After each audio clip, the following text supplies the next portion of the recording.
Finish na. Luto na lahat. Luto na din ang talong. Final na, final. Pwede na takipay. Half cook lang ang talong.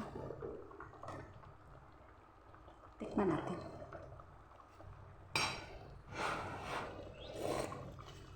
Yan, sarap.